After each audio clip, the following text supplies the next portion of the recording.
Cześć, witam wszystkich miłośników fotografii analogowej. Dzisiaj perełka. Pierwszy Canon autofokus, czyli Canon EOS 650. Mamy początek roku 1987. Wszyscy znaczący, liczący się producenci aparatów fotograficznych wypuścili już swoje aparaty autofokus. Jedynie został jeszcze Canon z tych największych. Zwlekał podobno, znaczy to jest podobno jak inżynierowie Canona zobaczyli Minoltę, to im tak szczęka opadła i stwierdzili, że nasz projekt tego T80 uczciwie nieudanego aparatu wyrzucamy do kosza, robimy coś nowego. Zrobili jeszcze jedną rzecz, która miłośnikom Canona się bardzo nie spodobała. Zaczęli od tego, że po prostu zmienili całkowicie koncepcję podejścia do ustawienia autofokusa w aparacie.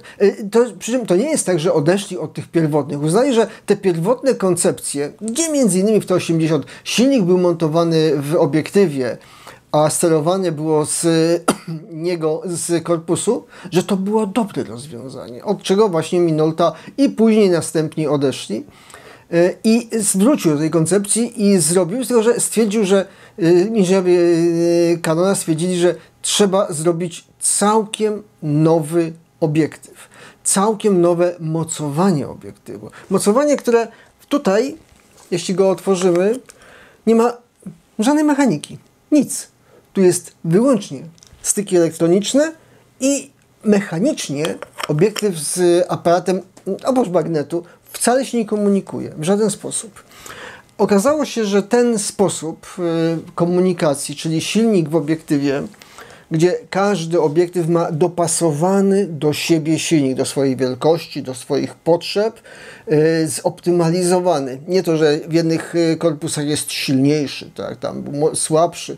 Tu każdy obiektyw ma inny i okazało się, że na początku ta koncepcja była tak dziwnie przyjmowana ogólnie przez ludzi, natomiast okazało się, że ta koncepcja była jak najbardziej słuszna, bo dzisiaj wszystkie współczesne aparaty obiektywy są dokładnie tak robione.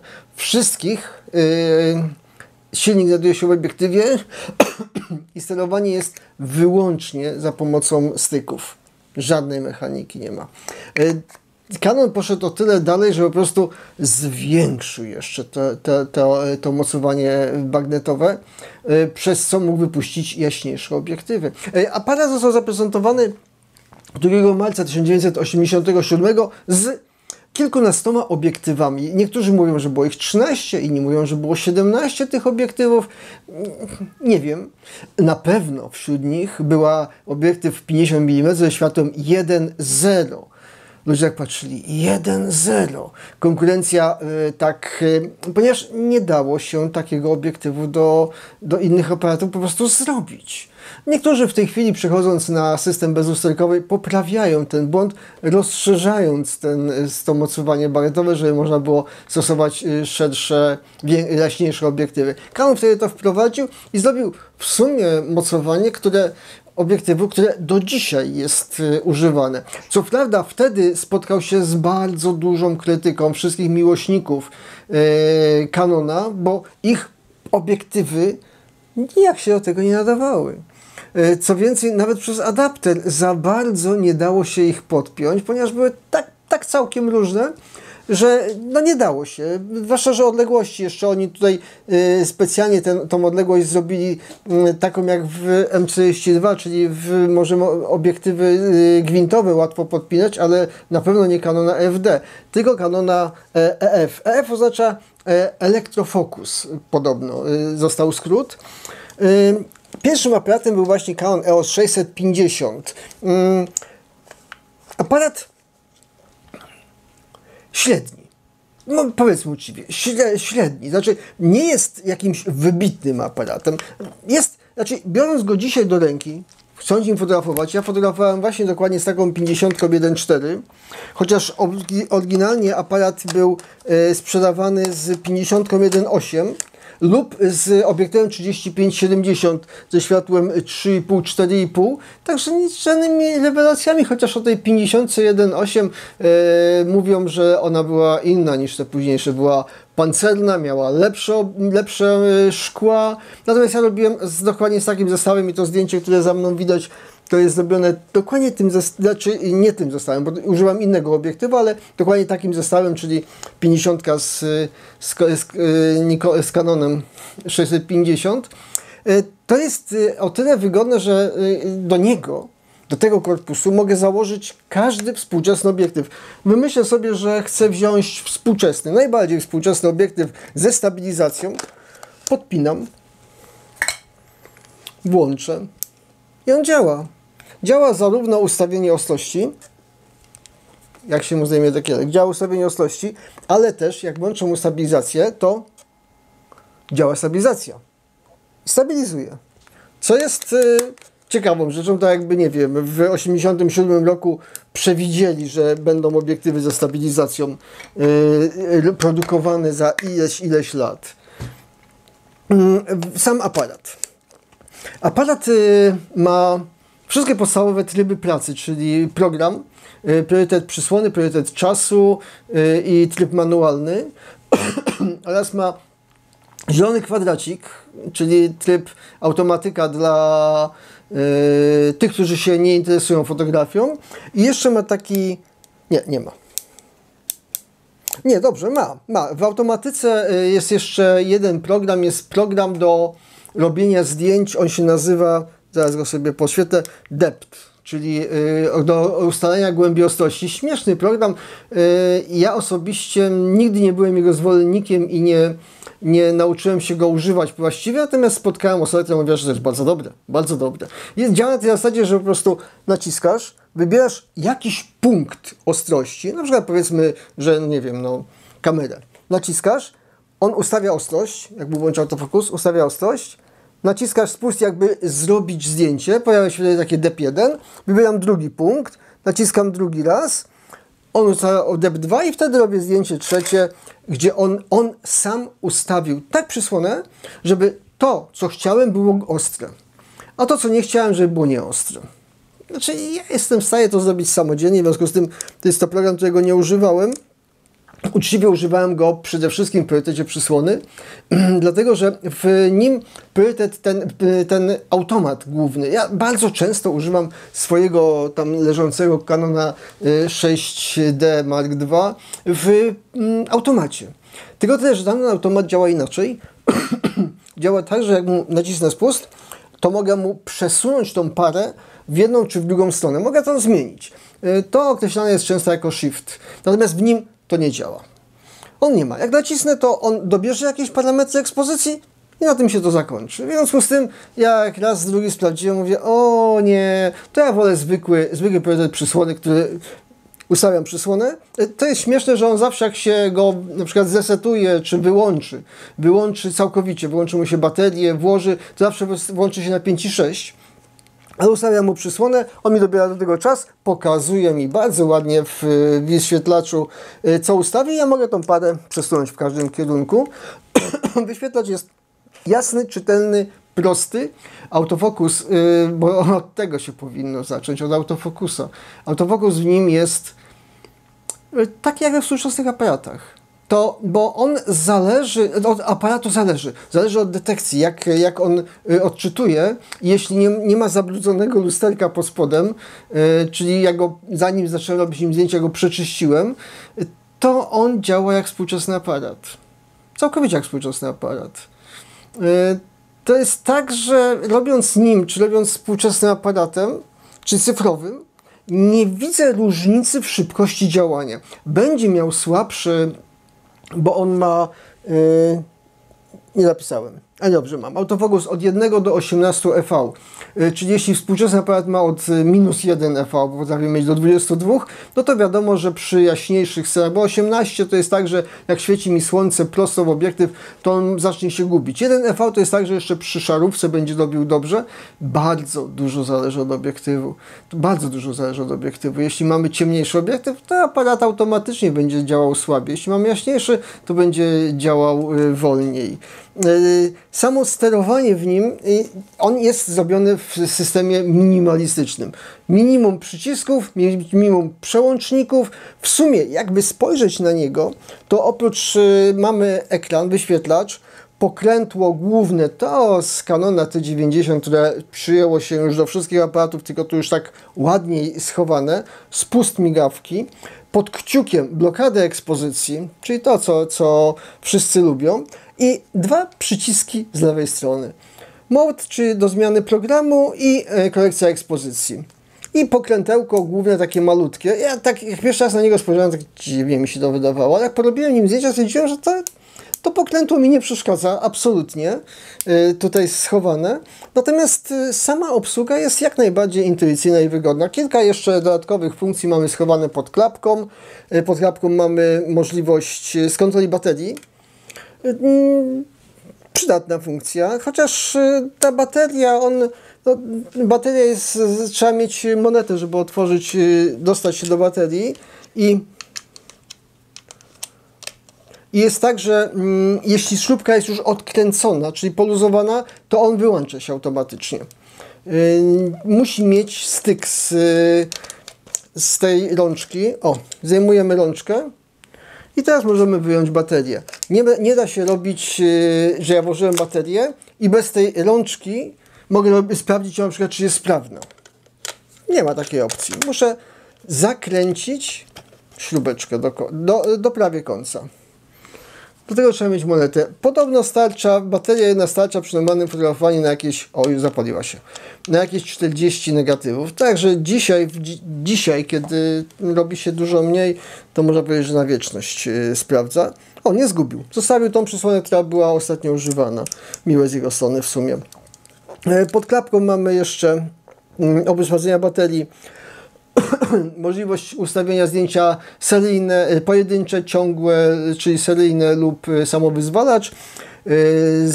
System autofokusa, czy ma być pojedynczy autofokus, czy ciągły. Pojedynczy, czyli naciskam spust i się zablokowuje i mogę wtedy sobie przekadrować nawet. Czy ciągły, kiedy on po prostu cały czas śledzi i stara się utrzymać jakiś obiekt w ostrości, oraz możemy zmienić czułość, ponieważ on sam czyta kod DX, ale możemy sobie ręcznie ustawić czułość, jaką chcemy. Prawie wszystko omówiłem, co jest w aparacie. Aparat ma coś, co ja bardzo lubię, podgląd głębiostrości. To nie wiem, czy słychać. Ale na pewno widać. I ten podgląd głębiostrości jest o tyle fantastyczny, jak w każdym pozostałym Canonie, że mogę go nacisnąć, patrzeć, jak mi się zmienia głębia ostrości, i mogę sobie przestawiać. To widać, powinno być widać, jak się zmienia. Cały czas mając wciśnięty podgląd głębiostrości, mogę sobie patrzeć, jak mi się zmienia świat w rozmyciach. I to jest coś, za co ja te wszystkie Canon EOS-y lubię. Znaczy, no, on ma dużo z tego współczesnego Canona EOS-a. Jeśli, tak jak tutaj, to jest oryginalnie, jak kupiłem bez muszli ocznej, ale uczciwie, to jest moja 6 Mark II. Delikatnie, żeby jej nie uszkodzić zaczepów.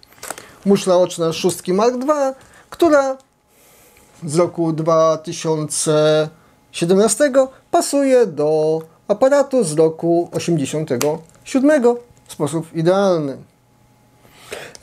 Fakt, że to jest ta muszla oczna, która pasuje do 60, którą mam za plecami, do 5 cyfrowej, do wielu różnych aparatów ona pasuje i jest dobra.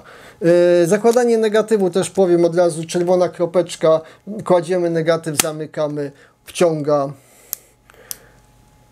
Nie ma wad? No niestety, nie ma tak dobrze, żeby nie było wad. Pierwszą wadą to był ten brak shiftu przy programie, który mi naprawdę przeszkadzał, ale to jest taka mniejsza wada. Drobną wadą jest to, że jeśli wciskam korekcję ekspozycji, to co prawda na ekraniku tu mi się ładnie pojawia, ale w środku na wyświetlaczu nie widzę. Jak już przestawię, to będę widział, że mam... Pokaż. Że mam prowadzoną korekcję ekspozycji, ale nie mam o ile. I brakuje mi tego, że w niektórych aparatach tańszych zdecydowanie współcześnie. Mogłem nacisnąć korekcję ekspozycji, przestawić ją na tak, żebym zobaczył, ja widzę, patrzę przez obiektyw, widzę, ojej, -1. Naciskam, przestawiam i nie odrywam wzroku. Tu muszę oderwać, ponieważ zrobili prosty wyświetlacz. Ale co jeszcze, największą jego wadą jest tryb manualny, tak uczciwie.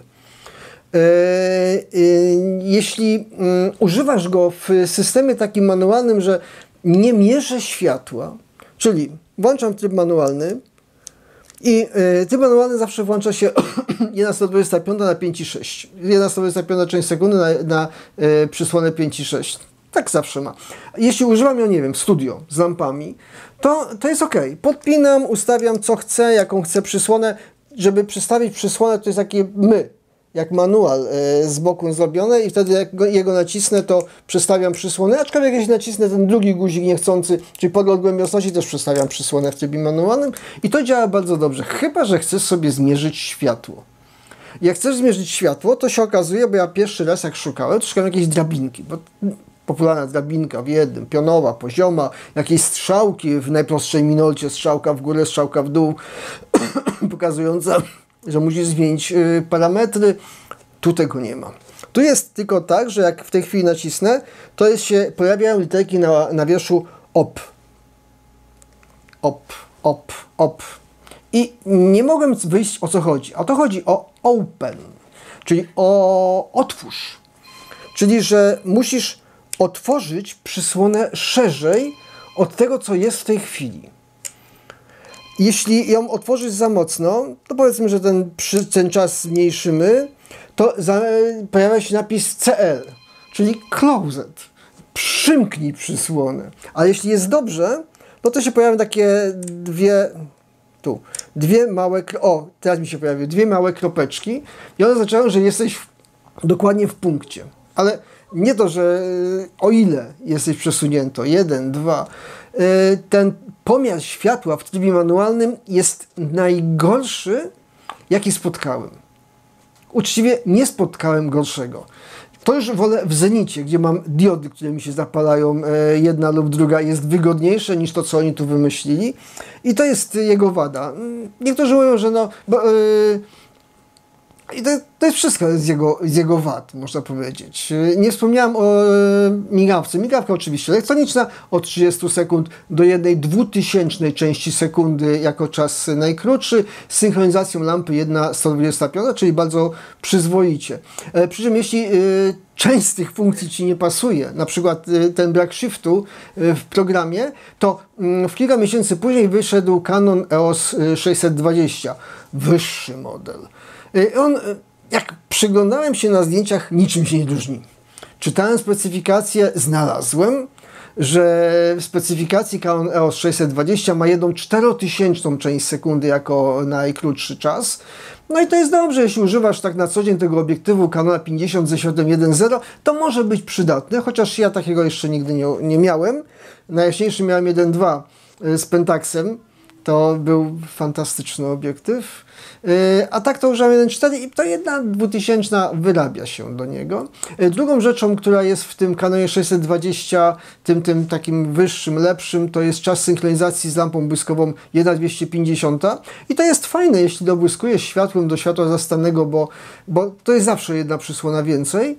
Ale najważniejszą rzeczą, która w tamtym jest, to jest shift w programie. Canon EOS 620, jak naciśniesz mu w programie P, to on przestawia ten shift to znaczy mogę pokrętłem zmieniać mu przysłony, znaczy czas i przysłonę parę przesuwać i wtedy to jest takie, że ja go używam, że to niby nie jest priorytet przysłony, ale ja patrzę na przysłonę, patrzę na czas i w zależności od humoru kręcę albo do tego przesuwam. Do tego mogę prowadzić korekcję ekspozycji i mam bardzo ładne blokady ekspozycji. Oczywiście tutaj jest blokada autofokusa. Wyłączę. Naciskam spust, blokuję oczywiście w one shot w programie, czyli pojedynczego autofokusa. Bardzo ładnie mi blokuje. Mogę to rozdzielić i on wtedy blokuje też światło, ale mogę światło zablokować na przykład z innego miejsca, przestawić, a teraz dopiero tutaj ustawić autofokus, ustawić ostrość w innym miejscu. Ogólnie aparat jest bardzo wygodny. Jeśli nie używasz go w trybie manualnym, który jest do niczego, to naprawdę. Polecam aparat. Bardzo fajnie, zwłaszcza jeśli masz współczesne obiektywy Canona EOS-a, czyli te EF, to jego filmowe uzupełnienie cyfrówki lustrzanej Canona, idealny aparat. Piękny, bardzo dobry. A do tego kawał historii. Pierwszy aparat autofokus, który był naprawdę szybki. Znaczy nie, Minolta jest bardzo w porządku. Nikony były w porządku. Wszystkie aparaty tamte też były w porządku, ale ten jest po prostu szybszy. Po prostu szybszy. Canon, robiąc w ten sposób, zagrywając, bo w roku 1987 numerem 1 wśród aparatów profesjonalnych był Nikon. I był niekwestionowanym królem. Minolta, Pentax i Canon były z tyłu.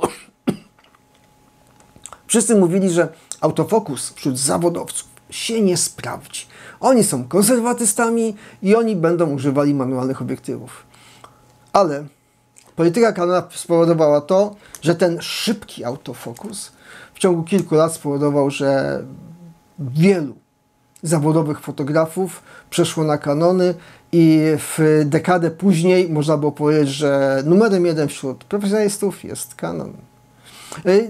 Nie mam pewności, czytałem gdzieś kiedyś, że Canon zastrzegł sobie ten patent tego silnika umieszczonego w obiektywie na 10 lat. Co spowodowało, że na 10 lat zablokował jakby konkurencję. Ale to kiedyś czytałem i nie jestem w stanie tego potwierdzić. Ale z ciekawostek jeszcze można powiedzieć, tu jest obok mnie zdjęcie w roku 1999, jeśli dobrze pamiętam, internet wtedy raczkował i pojawiło się pierwsze zdjęcie, właśnie dokładnie to w internecie. Znaczy to był taki internet, to był taka sieć bardziej naukowa jeszcze wtedy. I w tej sieci naukowej pojawiło się zdjęcie, pierwsze zdjęcie takie rozrywkowe, żeby wprowadzić coś lekkiego do tego wtedy raczkującego internetu. I to zdjęcie było, to pierwsze zdjęcie, jakie znalazło się w internecie, było wykonane Canonem 650. Oczywiście. Znaczy, ja wiem, czy oczywiście, ale było nim wykonane. Warto wspomnieć, robiąc takim aparatem zdjęcia, że wow, pierwsze zdjęcie w internecie to było tym zrobione, a ja też mogę sobie wrzucić zdjęcie do internetu, jakie zeskanuję oczywiście. Tam to też było zeskanowane i obrabiane podobno w prototypie, czy takiego Photoshopa. Ale to już też są niepotwierdzone informacje. Natomiast potwierdzoną informacją jest to, że Canon EOS 650 był pierwszym Canonem autofokus i jest cały czas wartym tego, żeby go używać, bo stoi za nim kawał historii. Dziękuję Ci za uwagę. Zapraszam do oglądania innych filmów i do zobaczenia. Cześć!